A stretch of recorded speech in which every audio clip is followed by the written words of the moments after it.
Shalom, shalom. This your brother JAHsh, Shawah, Yahweh Shah. And you notice how as soon as we bring that word out, all them dogs gonna all be barking, you know what I'm saying? But check this out. This for that sister Tanya. Wanted me to do some commentary about the origins of black folks, or black history, so to speak. Well, first we got to start with and understand that black in Hebrew is actually a negative word. It means unconscious, basically.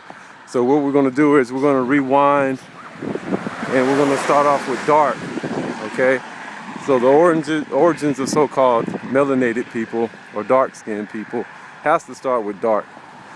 Just like in Genesis, the darkness came before the light. Well, it works the same way here. So that darkness, without getting too scientific, that darkness is basically breaks down to basically breaks down to what they call melanin or carbon. And this is purely on a physical now. You know what I'm saying? And your brain secretes melanin and carbon. All right. And that in turn is what develops somewhat into the melanin, without getting too technical with the processes, you know what I'm saying?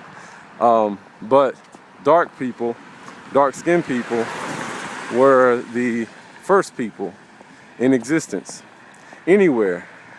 So to know where we started from geographically, you would definitely have to have your mind in such a way where you could see one land.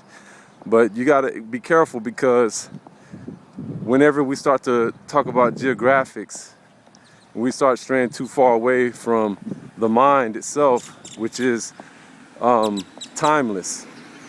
And it's the mind itself is before time, after time, in between time. So you have to understand the land, that dark land that we're speaking from.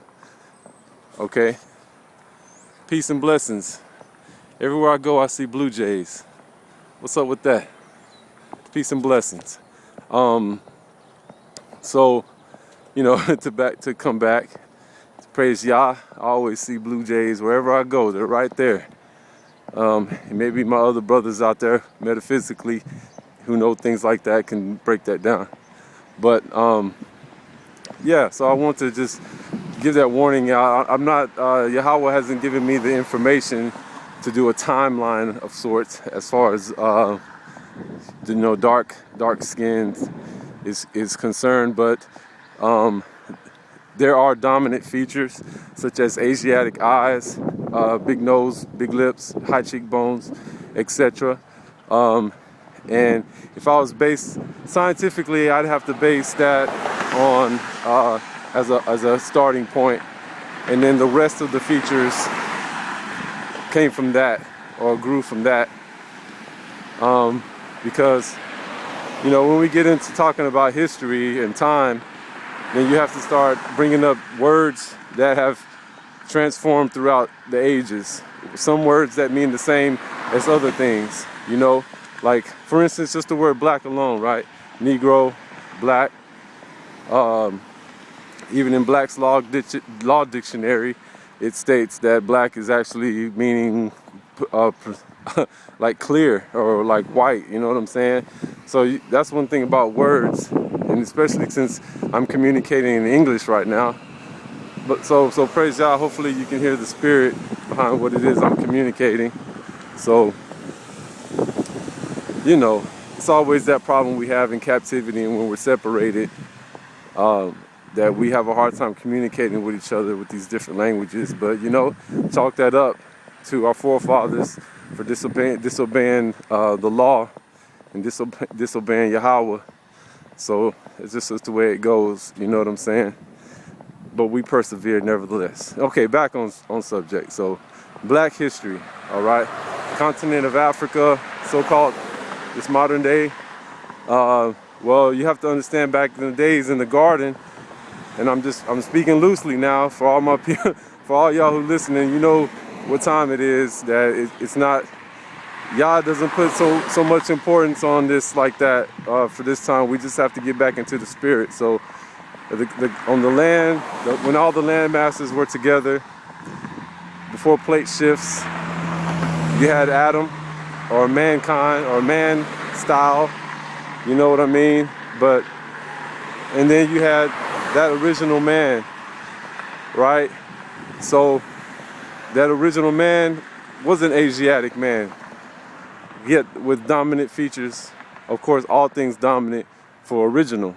So, and then as we grew, spread apart, and you have different things to pop up, and hopefully I'm not. Okay, I got some time. We got different things to pop up, like you had Cain, right? Or Cain, the family of Cain, who lost their melanin because of their sin against the brother. So they lost their melanated color. So you can imagine it wasn't just Cain himself. It was all of Canaanites, the Canaanites. That was their curse. And the Bible kind of just juxtaposes that. So you can understand it. And that's another thing I want to reiterate, is that in the scriptures, Yahweh uses the Torah and the Tanakh to highlight certain things, and certain things that you may have a question over, he might not want, or Yahweh might not want you to have a question in your mind about that. So this is why I'm just kind of loosely speaking on this. And any of my other brothers who make more in-depth videos can elaborate further. But so you have the Canaanites, right? And then further on down the line, you have Jacob and Esau, who are born. Of course, Jacob is black, so-called dark skin. And then you have Esau, which was the so-called white man, as we say nowadays. But you have some brothers out there who believe, or who, I